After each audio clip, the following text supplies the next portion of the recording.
Common சென்ஸ்ல யோசிப்போம். ஜிஹாதுக்கு போறோம், குர்ஆன் எப்படி கூப்பிடுது தெரியுமா? காத்திலு பி அம்வாலிக்கும் வ அன்ஃபுசிக்கும் வ அப்தானிக்கும்னு சொல்லல. உங்களோட சொத்துக்களாலும் உங்களுக்கு உயிர்களாலும் போராடுங்கன்னு குர்ஆன் சொல்லுது. பாருங்க, நீங்க உடல்களாலும் போராடுங்கன்னு ஒரு வசனம் என்ன செய்யல குர்ஆன்ல இல்ல. பி அன்ஃபுசிக்கும் உங்களுக்கு உயிர்களாலும் போராடுங்க. இந்த அன்ஃபுஸ் என்று சொல்ல இந்த இடத்துல அல்லாஹ் தஆலா சொல்றான், மலக்குமார் உயிர் எடுக்கக்குள்ள அஹ்ரிஜு அன்ஃபுசக்கும் உங்கள் உயிர்களை வெளியே எடுங்கள் என்று தான் சொல்லுவாங்க. அந்த அன்ஃபுஸால என்ன செய்யுங்க போராடுங்கன்னு சொல்லி ரசூல் ஸல்லல்லாஹு அலைஹி வஸல்லம் சொல்றாங்க, இந்த மலை அடிவாரத்து சொர்க்கத்துல வாழை உணர்கிறேன். அவர் சாபி நபி மௌத்தாயினா சொர்க்கம் அவர் போறாரு இருக்கு மௌத்தா தான் போறாரு தானே. அவர் உள்ளத்துல என்ன பண்ணுது, நான் மௌத்தா தான் போறேன். அதே போல ஒரு சிறுவட சம்பவத்தை நாங்க பார்க்கிறோம். என்னை நீ கொல்லணுமாக இருந்தால் இதுல மேல கட்டு பிஸ்மி ரப்பி ஹாதல் குலாம், இந்த சிறுவனுடைய இறைவனுடைய பேரை கொண்டு அம்பே, அப்ப நான் மௌத்தாகுவேன்.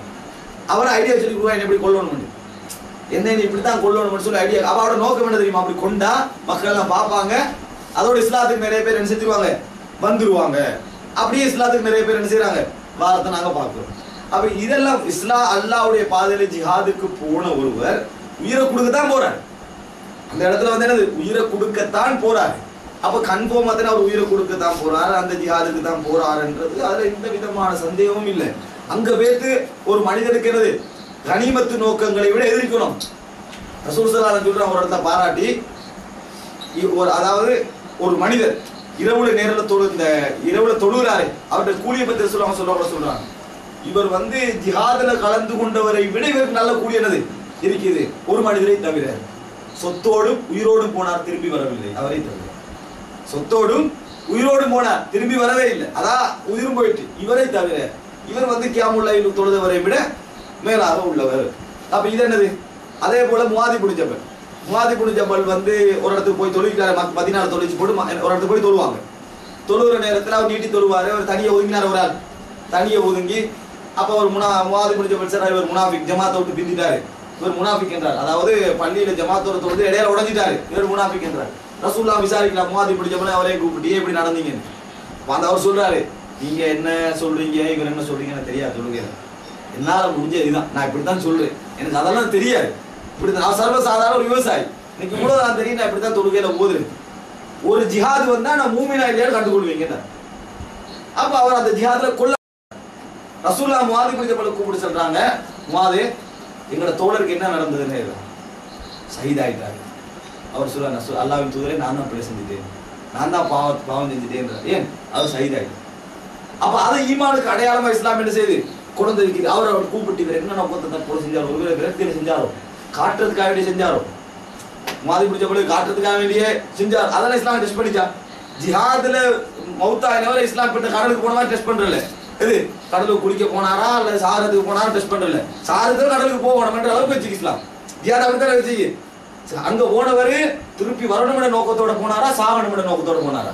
திருப்பி வரணும், அப்ப சரி பட்ட ஜிஹாத் சரி. இவர் சாகணும்ன்ற நோக்கத்தோட பத்தியா தற்கொலை அப்படி சொல்றதா? இஸ்லாம் எந்த அளவுக்கு அதை பாராட்டுது, மௌத்தன நோக்கத்தோட போறவன் எந்த அளவுக்கு இருக்கணும், அப்படித்தான் அல்லாஹ் தஆலா குர்ஆன்ல சொல்லி காட்டுறான். அதனால கூடாது என்ற ஜிஹாத் என்றது உயிரால போராடுகின்ற ஒரு அம்சம். ஆனால் இன்னொரு செய்தியை சொல்லிக்கணும், அதுல குர்ஆன்ல ஒரு வசனம் மட்டும் வலா, அதாவது வலா துல்கு பி ஐதீக்கும் மின தஹலுகா, உங்களை நீங்களே அழிவின் பக்கம் என்ன செய்ய வேண்டாம், இட்டு செல்ல வேண்டாம். அபூ அய்யூப் அன்சாரி ரோமர்களோட போராடுகின்ற நேரத்துல எல்லாரும் பின்னுக்கு நிக்கிறான், கோட்டைக்குள்ள போகாம, இவ்வளவு பெரிய கோட்டைக்குள்ள ஃபுல் பவரோட இருக்கிறான், அன்னைக்கு போகாம இருக்கிறார். அபூ அய்யூப் அன்சாரி முன்னுக்கு போறார். மக்கள் வந்து இவர் என்ன போறார், தன்னை தானே அழிச்சுக்கல போறார், தன்னை தானே கொண்டுக்கல போறார், அல்லாஹ் குர்ஆன்ல சொல்றான் தன்னை அழிக்க கூடாதுன்னு சொல்றானே அப்படின்னு. அபூ அய்யூப் அன்சாரி திருப்பி சொல்றாரு, உங்களை விட இந்த வசனம் எங்களுக்கு தெரியும். அவர் சஹாபி, எங்கள்ல தான் இந்த வசனமே இறங்கிச்சு, எங்களுக்காக வேண்டிதான் இந்த வசனமே இறங்கிச்சு. எப்ப இறங்கிச்சு தெரியுமா?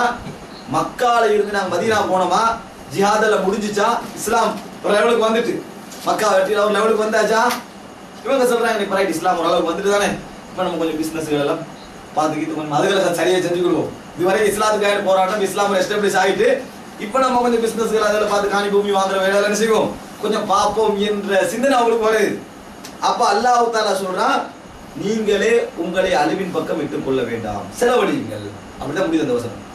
நீங்களே உங்களை அழிவின் பக்கம் விட்டு செல்ல வேண்டாம், செலவழியுங்கள் என்று அல்லாஹ் தஆலா சொல்றான். இது எதுக்கு இறங்கி சொல்றா? அவர் சொல்றாரு, முதல் அம்சமே எதுக்கு இறங்கி சொன்னா, நாங்க இஸ்லாத்தை விட்டு ஒதுங்குறதும் பிரச்சாரத்தை விட்டு ஒதுங்குறதும் அழிவின் பக்கம் எங்களை இட்டு செல்றதுக்கான காரணி. செலவழிங்க, இந்த லெவலுக்கு நீங்க போக வேணாம் மட்டும்தான் அல்லாஹ் அந்த வசனத்தை இறக்கினாலுடைய ஜியாதுக்கு போவான மட்டும் ஜியாதுல போனா கவனமா உசுர்ல இப்படி இந்த இது கூடாதுன்னா ஒரு மனசு எப்படி ட்ரை பண்ண அவ்வளவு போய் ஜியாது செய்யக்கூடாது. நம்ம வெட்டாத மாதிரி இருக்கணும், நம்மளோட நோக்கம் வந்து வாழணும் இருக்கணும். ஆனா அதில் வெட்டுப்பட்டா சரி அப்படித்தானே இருக்கும். இப்படி பார்த்தா அதாவது நம்ம ஏன்ற அளவுக்கு வெட்டுப்படாத அளவுக்கு யுத்தம் செய்யணும். வெட்டுப்பட்டா சரி அந்த எண்ணம் இருக்கக்கூடாது. ஏன்னா நான் இப்ப வேத்து மௌத்தாகணும் என்ற எண்ணம் இருந்தா தற்கொலை தானே. மௌத்தாகணும், நான் ஜிஹாத்ல போய் மௌத்தாகணும் திரும்பி வரக்கூடாது என்ற எண்ணம் இருந்தா தற்கொலை. அந்த எண்ணத்தோட போங்க என்றான் அல்லாஹ். அந்த எண்ணத்தோட தான் போகணும் என்றான். அந்த அவளுக்கு அவ்வளவு கூடியன்னு சொல்றான். அதனால தெளிவான ஒரு அம்சம் இது. ஆனால் இந்த தற்கொலை விஷயம் என்கின்ற அம்சம் இது எப்படி தீர்மானிக்கிறது, எந்த ஜிஹாதை இது குறிக்குது, இதுதான் இங்க முக்கியம். இஸ்லாமிய ஆட்சியில ஜிஹாத் என்றதை பொறுத்த வரைக்கும் ரெண்டு வகையான ஜிஹாத் இஸ்லாம் எங்களுக்கு சொல்லுது. ஜிஹாத் என்ற ரெண்டு வகையான ஜிஹாத். ஒன்று இஸ்லாமிய கவர்மெண்ட் செய்யக்கூடிய ஒரு ஜிஹாத். இஸ்லாமிய ஆட்சி வந்த பின்னால இஸ்லாத்தை பிரச்சாரம் செய்ய போற நேரத்துல அவங்களுக்கு எதிரான இடைஞ்சல்கள் வரும், நிச்சயமா சிக்கல்கள் வரும். அதை பேச போனா பிரச்சனை என்ன செய்யும் வரும். அதுக்கு எதிராக ஜிஹாத் என்ன செய்யும் நடக்கும். அந்த ஆட்சி கைக்கு கீழே வரும். இது இஸ்லாமிய ஆட்சி செய்யக்கூடிய ஜிஹாத். அதே இஸ்லாம் என்ன செய்யும், ஒரு படை தளபதியை வச்சு ஒரு பெரிய படையை வச்சு ராணுவ படை கடற்படை எல்லாம் வச்சு என்ன செய்யும் அனுப்பும். அவரோட ஓர்டரின் படிதான் மூவ் ஆகுறதும் பின்னுக்காகிறதும் முன்னுக்காகிறது. மலையில நில்லுன்னா மலையில நிற்கும். நான் தற்கொலை தாக்கல் செய்ய போறேன்னு போட இல்லாது. போதி யுத்தத்துல ரசூலுல்லாஹ் மலையில நில்லுங்கன்னு சொன்னா என்ன செய்யணும், மலையில தான் நிக்கணும், இறங்கக்கூடாது. அந்த லெவல்ல நடக்கும் இஸ்லாமிய ஜிஹாத். இந்த டைம்ல தலைவர் என்ன செய்வாரு, ரெண்டு பேர் வந்து என்னது அவர்களோட ஆயுத பேலை தான் என்ன செய்ய வேண்டி வரும். அதுக்கு பேர் ரெண்டு பேர் போறதுதான் வழி. அப்ப இது போக கூட ரெண்டு வகையில போகலாம். ஒன்று பொம்சை அடிச்சுட்டு வாரு, உதாரணத்துக்கு சொல்றேன், பொம்சை அடிச்சுட்டு வாரு. இப்படி அடிச்சுட்டு வர லெவல்ல போனா அவன் மாட்டு எப்படி வணங்கிட்டா அவரை கூப்பிட்டு வச்சு என்னதுக்கு அடிச்சிங்க யார் அடிச்சிங்க விசாரணை செஞ்சு அதுக்குள்ளே செஞ்சிருவான், அங்க பட்டுருவான். ஒரே அடியா போறது. இந்த மாதிரி ரெண்டு விஷயம் இருக்காது. யார் தீர்மானிக்கணும், படை தளபதி இருப்பாரு. அவர் என்ன செய்வாரு, இந்த இடத்துக்கு ரெண்டு பேர் தேவைன்னு சொன்னா யார் ரசூலா கேட்பாங்களே, யார் இங்க நீ போக ரெடி என்று உயிரை கொடுக்க யார் ரெடி, ரெண்டு பேர் முன்னுக்கு வருவாங்க போறதுதான். அந்த மாதிரி அது படை தளபதி தீர்மானிப்பார். இப்ப ரெண்டாவது ஜிஹாத் என்ன தெரியுமா, ரசூல் ஸல்லல்லாஹு அலைஹி வஸல்லம் மன் குத்தில தூன மாலி ஃபஹுவ ஷஹீத். ரசூலுல்லாஹ் ஜிஹாத் அந்தஸ்துக்கு கொண்டு போறாங்க. அது அசல்லே ஜிஹாத் இல்ல, அந்த அந்தஸ்துக்கு கொண்டு போறாங்க.